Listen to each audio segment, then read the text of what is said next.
Bonjour à tous, je suis Antonio Fantigrossi et aujourd'hui j'aimerais partager avec vous ma critique du livre A Random Walk Down Wall Street de Burton Malkiel en mettant en lumière sa thèse centrale et son impact durable dans le monde de l'investissement. La thèse principale de Malkiel est que les marchés boursiers sont fondamentalement efficaces. Il soutient que les prix des actions intègrent toujours toutes les informations disponibles, rendant impossible pour les investisseurs d'obtenir de manière fiable des rendements supérieurs à ceux du marché. Malkiel s'appuie sur des recherches montrant que la majorité des fonds gérés activement ne parviennent pas à battre systématiquement leurs indices de référence. Il suggère que les stratégies de sélection d'actions et de market timing sont largement futiles et que les investisseurs feraient mieux de placer leur argent dans des fonds indiciels à faible coût qui suivent l'ensemble du marché.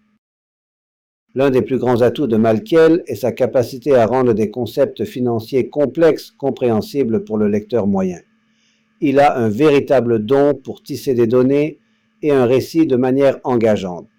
De plus, sa thèse est soutenue par une riche base de preuves empiriques, s'appuyant sur des décennies de données de marché et d'études académiques. Je crois que cette combinaison d'accessibilité et de rigueur a grandement contribué à la crédibilité et à l'impact durable du livre. Cependant, il y a certains domaines où la thèse de Malkiel a été remise en question.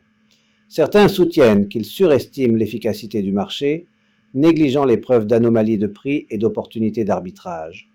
D'autres notent que si la plupart des fonds gérés activement ne parviennent pas à battre le marché, un petit sous-ensemble de performeurs de premier plan y parvient systématiquement, suggérant que le talent peut jouer un rôle plus important que ce que Malkiel reconnaît.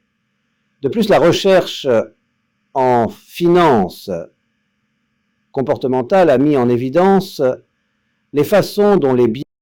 Malgré les critiques, je crois que les recommandations de base de Malkiel restent valables pour la plupart des investisseurs individuels. Compte tenu de la difficulté de battre constamment le marché au fil du temps, une approche d'investissement passive et à faible coût est vraiment une stratégie judicieuse pour beaucoup. Cependant, cela n'exclut pas nécessairement des stratégies plus actives pour ceux qui ont les compétences, les ressources et l'appétit pour le risque approprié. Malkiel lui-même reconnaît le potentiel des approches factorielles et smart beta qui cherchent à exploiter systématiquement les inefficacités du marché.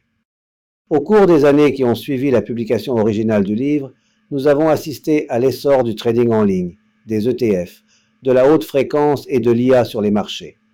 Pourtant, je crois que l'appel central de Malkiel à la raison et à la parcimonie dans l'investissement reste d'actualité. À une époque où l'accès au marché est sans précédent, son message de prudence et d'humilité face aux efficiences du marché est peut-être plus pertinent que jamais.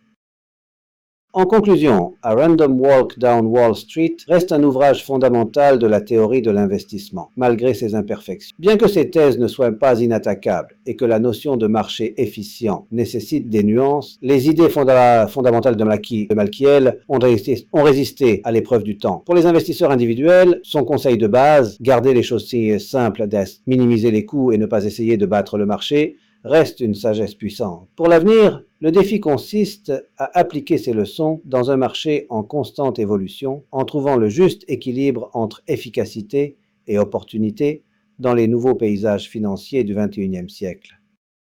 Merci d'avoir écouté ma critique. J'espère qu'elle vous aura permis de mieux comprendre les idées clés de cet important livre sur l'investissement. À la prochaine!